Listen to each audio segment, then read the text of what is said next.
Póngase de pie ahí en su casita por reverencia a la palabra de Dios. Evangelio de Lucas, capítulo 5, versículo 1 en adelante. La pesca milagrosa es el pasaje que estamos estudiando. Dice la palabra en el nombre del Padre, del Hijo y del Espíritu Santo. Amén. Aconteció que estando Jesús junto al lago de Genesaret, el gentío se agolpaba sobre él para oír la palabra de Dios. Y vio dos barcas que estaban cerca de la orilla del lago, y los pescadores, habiendo descendido de ellas, lavaban sus redes. Y entrando en una de aquellas barcas, la cual era de Simón, le rogó que la apartase de tierra un poco, y sentándose enseñaba desde la barca a la multitud. Vamos a orar en esta hora. Bendito Padre, te damos honra y te damos gloria, bendito Dios, porque hasta aquí tú nos has hablado, porque hasta aquí tú nos has ayudado. Te suplicamos, bendito Dios, en esta hora que puedas enseñarnos a través de tu palabra. Te damos honra y gloria, Padre, en el nombre poderoso de Cristo Jesús. Amén. Amén. Puede tomar su asiento, hermano. Les decía, la pesca milagrosa o la mejor bendición que el hombre puede tener es lo que predicábamos el día domingo. Cuando hablamos de este pasaje de la pesca milagrosa, en el Evangelio de Lucas se va a dar cuenta de que en esta pesca milagrosa el Señor le hace el llamado a Pedro y le hace el llamado a Andrés y a otro de los discípulos también que eran hermanos. Pero hay algo bien importante, y es que lo que nos enseña en este pasaje es cómo un hombre, cómo una persona está sin Cristo y cómo una persona está con Cristo. Hermano, en los tiempos que estamos viviendo hemos venido a confirmar lo que la Biblia dice. En el Evangelio de Juan capítulo 15 dice: sin mí nada podéis hacer. Dice la palabra: yo soy la vid, vosotros los pámpanos, separados de mí nada podéis hacer. Y vea cómo este virus a nivel mundial nos tiene amarrados en todas las áreas. No podemos congregarnos, la economía se ha estancado. En muchos países tal vez no han frenado completamente la economía, pero no están funcionando en un 100%. Usted, si tiene un carro del año, no lo puede salir a disfrutar. Si usted tiene un rancho en la playa, no puede ir a disfrutarlo. Y de esta manera, una vez más, Dios nos ha comprobado de que sin Él no somos nada. Que lo que la humanidad necesitamos no es dinero, que la humanidad lo que necesitamos es buscar de Dios. Eso es lo que tenemos que tener muy claro, y no solo en los momentos de enfermedad, no solo en los momentos de peste o plaga como estamos viviendo ahora, sino que todos los días tenemos que buscar de Dios. Y miren lo que dice el versículo 1, esto lo estudiamos, voy a ser un poquito breve solo para introducirnos al pasaje. Aconteció que estando Jesús junto al lago de Genesaret, el gentío se agolpaba sobre él para oír la palabra de Dios. Ve algo importante: solo la palabra de Dios le da un propósito al ser humano. Solo Dios puede dar un propósito. Esta gente, dice la palabra, que la multitud se agolpaba, estaban ahí, ¿verdad?, presionados, pero hay algo bien importante: esta gente tenía un propósito. Y si usted quiere que Dios nos bendiga, si usted y yo queremos que Dios nos respalde, si usted y yo queremos demostrarle a Dios que queremos depender de Él, todos los días tenemos que tener un propósito. Yo le explicaba el día domingo, y voy a retomar ayer ponía este ejemplo también en la meditación, el programa de oración. Y yo le decía, hablaba con una persona, un hermano de nuestra iglesia, y me decía, él está en otro país ahora, porque está laborando ahí, y me decía: mire, pastor, este fin de semana se mataron 17 personas acá en este país. No se murieron por el COVID, no se murieron por cáncer, no se murieron por esto, no, se murieron porque están deprimidos de estar encerrados. Hermanos, se ahorcaron, otros a lo mejor se tiraron del apartamento, qué sé yo. Pero hermano, ¿sabe cuál es el problema? El problema no es el COVID, el problema no es estar encerrado, el problema es que si usted y yo vivimos sin Dios, no hay un propósito. O se lo voy a decir a los salvadoreños: no le encuentras sabor a la vida. Aquellos que de vez en cuando hemos pasado algunas vacaciones en el hospital no me dejarán mentir, hermano, la comida del hospital es fea, perdóname, pero es horrible. ¿Sabe por qué? Pues no tiene sal, todo es simple. Y le echan una pizquita de azúcar a la bebida, hermano, no, hombre, eso es horrible, ¿verdad? Y algunos enfermos trafican bolsitas de sal por ahí porque le quieren sentir un sabor a esa comida. Ahora, así es la palabra de Dios. El hombre sin la palabra de Dios no tiene sentido. Y va a tener 5 títulos y se va a dar cuenta que los 5 títulos no le van a llenar su corazón. Y puede tener millonadas de dinero, pero se va a dar cuenta que los millones de dólares no le van a llenar su corazón. Ve el pleito que tenemos en nuestro país. Le voy a ser sincero, la gente está peleando por dinero, por poder. Pero aunque tengan todo el dinero o aunque tengan todo el poder, esos hombres son insatisfechos y siempre quieren más y más. ¿Sabe por qué? Porque no tienen a Dios. Si usted se da cuenta, esta gente, dice la palabra, que se agolpaba porque tenían un propósito en su corazón y en su mente. ¿Cuál era? Oír la palabra de Dios. ¿Sabe qué dice la palabra? ¿Con qué limpiará el joven su camino? Con la palabra de Dios. Entonces usted y yo como cristianos, usted y yo que estamos acá, tenemos que buscar a Dios con un propósito. Todas las mañanas que nos levantemos, tenemos que levantarnos con un propósito. No nos levantemos y ¿qué va? Yo no sé qué voy a hacer ahora, ni sé qué voy a comer. A saber que no, hermano, tiene que tener metas. En Cristo tenemos que tener metas. Mire, la palabra de Dios dice que a todos los hombres que Dios utilizó les ponía un propósito. A Abraham, a Noé, a Moisés, a Josué, al mismo Caleb que acompañaba. Todos estos hombres tenían propósito. Ana tenía un propósito. Nuestro hermano Abel predicaba la semana anterior sobre Ana. En el capítulo 1 dice que cuando esta mujer fue al templo, esa mujer iba con un propósito. Cuando a Daniel y sus amigos, Sadrach, Mesach y Abednego, fueron arrestados por el imperio babilónico, ellos iban con un propósito. Ahora yo le pregunto esta noche, antes de proseguir al versículo 2, ¿cuál es su propósito? ¿Cuál es su propósito en la vida? Y mire lo que dice el versículo 2. Y vio 2 barcas que estaban cerca de la orilla del lago, y los pescadores, habiendo descendido de ella, lavaban sus redes. Había un fracaso acá. Habían pasado, y lo vamos a ver más adelantito, toda la noche, no habían pescado nada. Comúnmente cuando un pescador lanza sus redes al lago o al mar, donde vaya a pescar independientemente, la red, hermano, cuando jalan la red, viene de todo. A veces vienen peces de varios tipos, de varias clases. A veces incluso hasta basura de la que lanzamos, ¿verdad? Desgraciadamente no tenemos una cultura, y la contaminación, viene basura, viene cangreo, viene de todo. Pero acá nos llama la atención de que estos hombres no habían pescado nada, pero estaban lavando sus redes. Es decir, estaban haciendo algo por costumbre, aunque no tenían fruto. Y este es un riesgo que los cristianos a veces tenemos, que estamos durante largos años en la iglesia, tenemos 2, tenemos 3, 4, 5 años, nos ponemos un uniforme, agarramos la Biblia y la traemos bajo el brazo, porque ya es una costumbre, pero no estamos viendo frutos. ¿Sabe por qué? Porque físicamente probablemente estamos en la iglesia, pero espiritualmente hemos perdido un propósito. Cuando un servidor le pierde el sentido a servir, es porque ese servidor ya perdió el propósito de servir. Cuando alguien está enamorado de un ministerio, viene y temprano y barre y lava y trapea, limpia, qué sé yo, y si nadie ha venido, él se pone en su puesto y comienza. Pero cuando ese servidor pierde el propósito, viene tarde porque los demás vienen tarde, falta porque los demás faltan, sirve mediocremente porque los demás sirven mediocremente. ¿Sabe cuál es el problema? Que ya perdió el propósito. Cuidado, iglesia, porque nosotros como iglesia en general, hablo de iglesia evangélica en general, tenemos un propósito. ¿Y cuál es?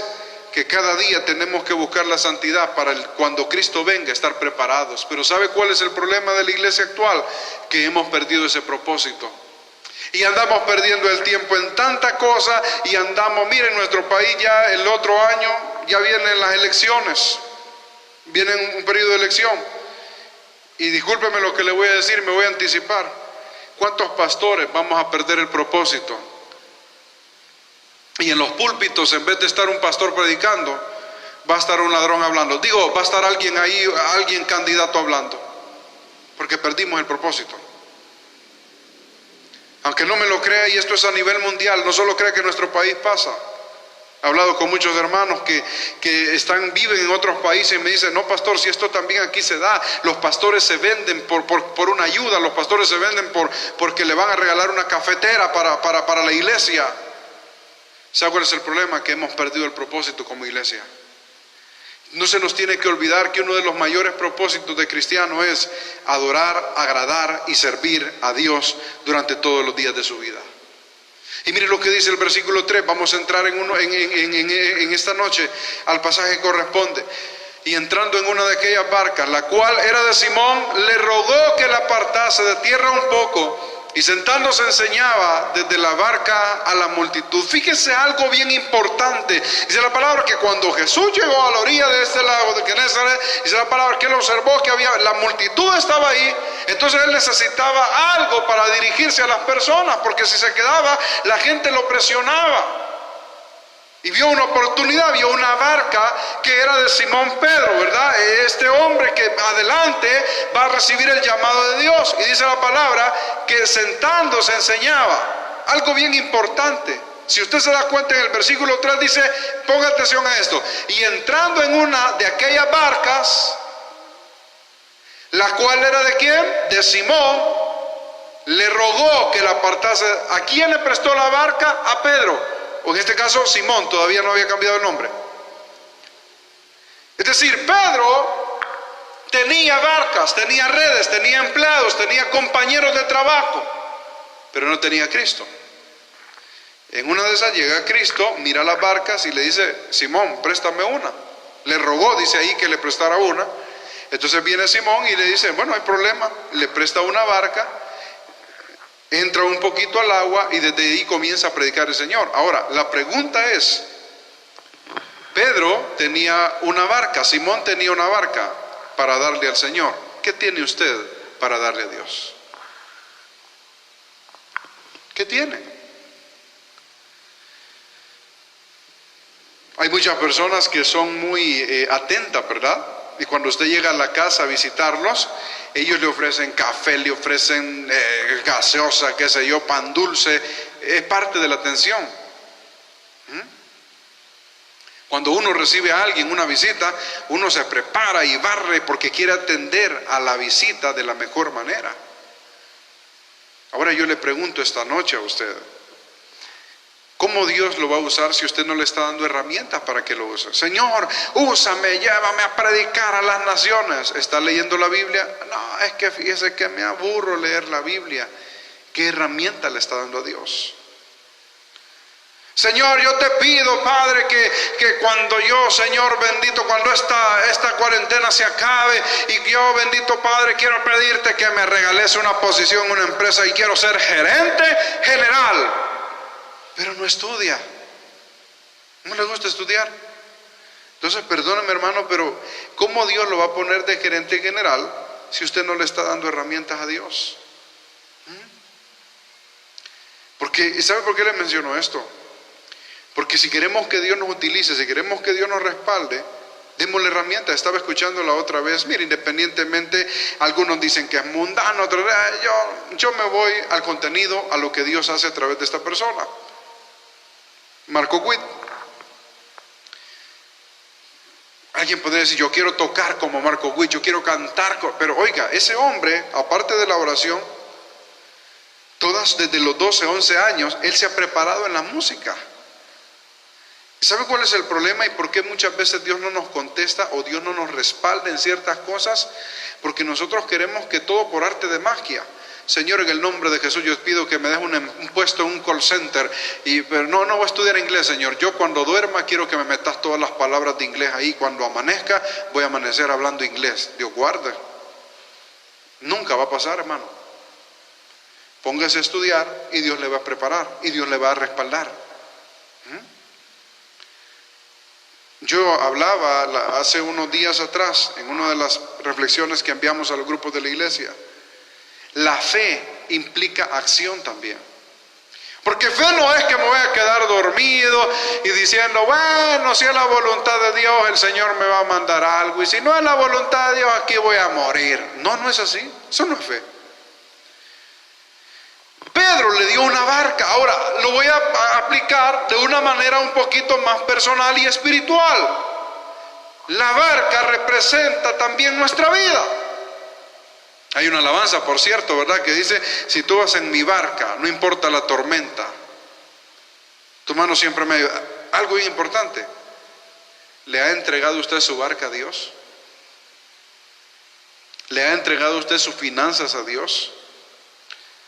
¿Le está entregando usted su matrimonio a Dios? Eso lo hablábamos un día de estos con unos hermanos. ¿Sabe por qué muchos matrimonios no son restaurados? Porque por un lado le estamos pidiendo, Señor, restaura mi matrimonio, Padre, pero cuando termino de orar, allá me voy a jalar del pelo con el otro, o la otra. Dios no va a restaurar el matrimonio si no se lo entrega un 100% a Dios. No lo va a hacer. Dios no le va a bendecir si usted no le entrega sus finanzas a Dios. Y no estoy hablando de ofrenda y no estoy hablando de diezmo, para que no vaya a haber una mala interpretación. No. Entréguele sus finanzas a Dios. Señor, yo quiero que mis hijos cuando crezcan estén entregados a ti. Pues desde ya entréguele sus hijos a Dios. Señor, yo te quiero pedir que este proyecto en el cual voy a trabajar, Señor, me multiplique la ganancia. Pues entréguele ese proyecto desde ya a Dios. Porque el problema es lo estamos viviendo actualmente con este problema de esta pandemia. La gente quiere que Dios les haga el milagro, pero sin buscar a Dios. La gente quiere que Dios mande sanidad a las naciones, pero las naciones no quieren buscar a Dios. Perdóneme por favor lo que le voy a decir. Lo digo con mucho respeto, pues yo vengo de esta iglesia tradicional, perdónenme, pero también tengo que hablar lo que la Biblia dice que es correcto y lo que es incorrecto. Pero a mí me dio mucha tristeza lo que sucedió ahora en nuestro país. Perdónenme, que anduvo un helicóptero ahí arriba, ¿verdad?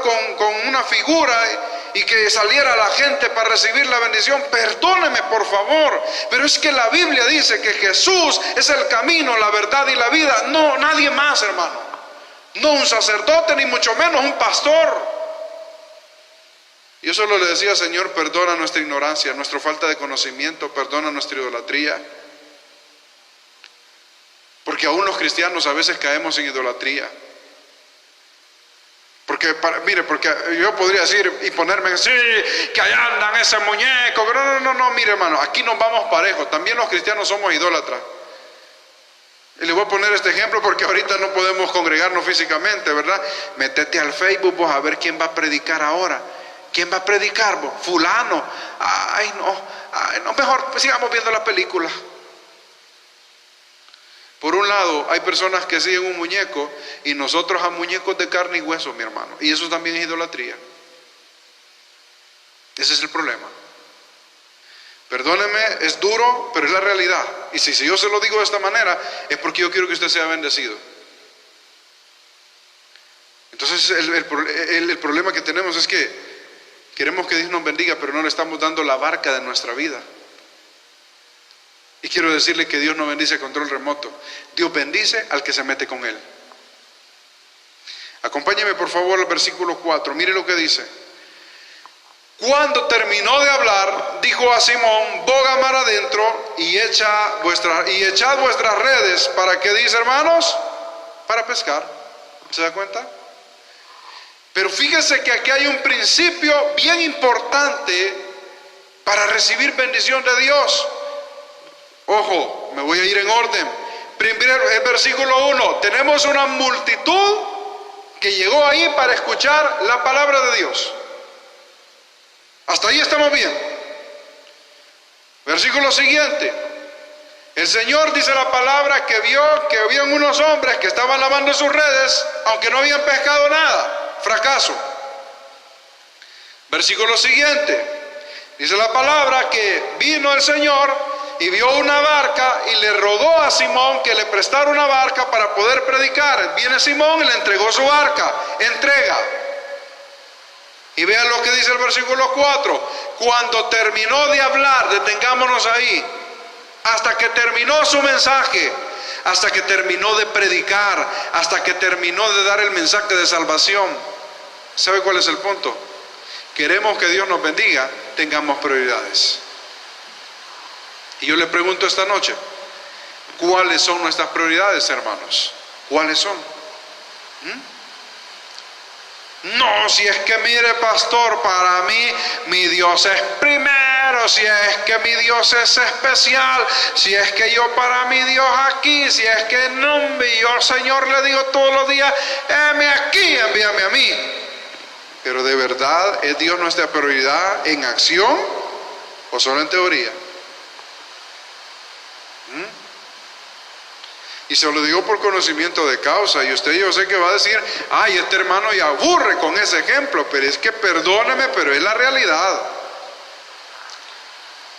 Ahorita que estamos viviendo este problema, esta amenaza a nivel mundial, muchos oramos, estamos leyendo la Biblia, altar familiar, leemos el proverbio del día, y es excelente, mi hermano. Pero por favor, cuando esto se acabe, tenemos que seguir igual o mejor. Porque muchas veces, hermano, cuando todo esto no estaba, nuestras prioridades eran el trabajo. No, pero es que mire, yo no llego a la iglesia porque usted sabe que el trabajo, y que mire, pastor, y que ya vengo cansado. Es válido, yo sé, mi hermano, pero yo siempre le dije a usted, es mejor que venga a dormir a la iglesia y no que se vaya de paso. Venga, es mejor que venga 15 minutos donde Dios le va a ministrar, a que no venga ni un minuto. Pero muchas veces nuestras prioridades eran nuestros amigos. Allá venía esta mala influencia, amigo o amiga, qué sé yo, ¿verdad? Ay, vos no vayas a la iglesia, vos cómo te tienen en la iglesia. Mira, hace un domingo que no vayas a ir, no, hombre, vamos a la playa, mira, vos si yo ya reservé el rancho, mira, si es el problema. ¿Y sabe qué dice la palabra de Dios? Mateo capítulo 6, versículo 31. Búsquelo por favor conmigo, Mateo 6:31, porque muchas veces nuestras prioridades son los afanes. Mateo 6:31. Mateo capítulo 6, versículo 31. No os afanéis, pues diciendo, ¿qué comeremos? ¿O qué beberemos? ¿O qué vestiremos? Porque los gentiles buscan todas estas cosas, pero vuestro Padre Celestial sabe que tenéis necesidad de todas estas cosas. Detengámonos un momento ahí. Vea la exhortación que nos da la palabra. No os afanéis. Pues diciendo, ¿qué vamos a comer? ¿Qué vamos a tomar?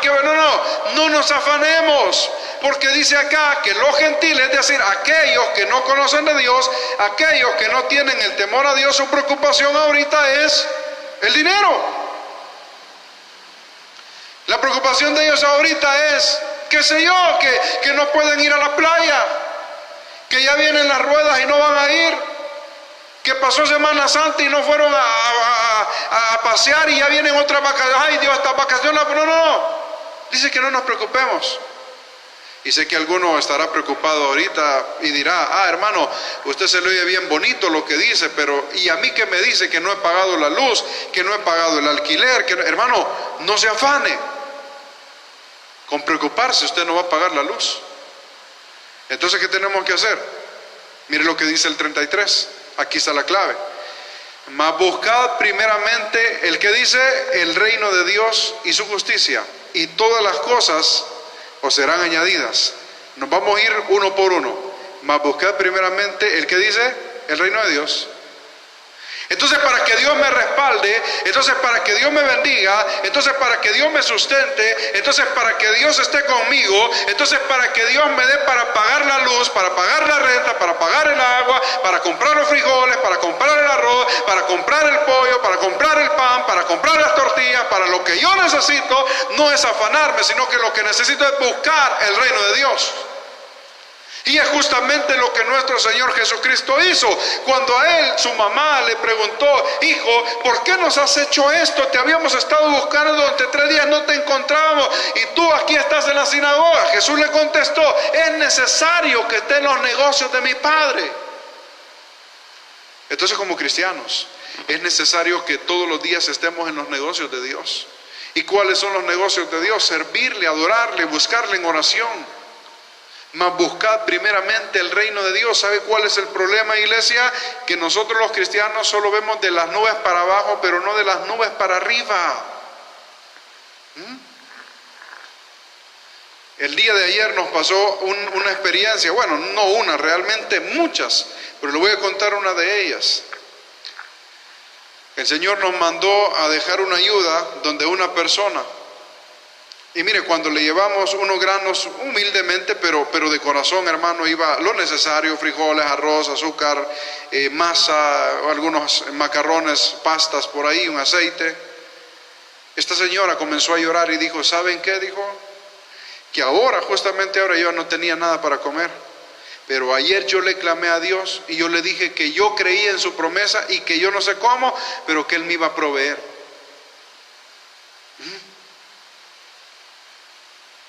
Y ahí no sé, ay, qué bueno los hermanos del... No, mi hermano, nosotros no somos buenos, nosotros solo somos un canal, un instrumento que Dios utiliza. Quien provee es Dios, nosotros no, es Dios quien provee todo.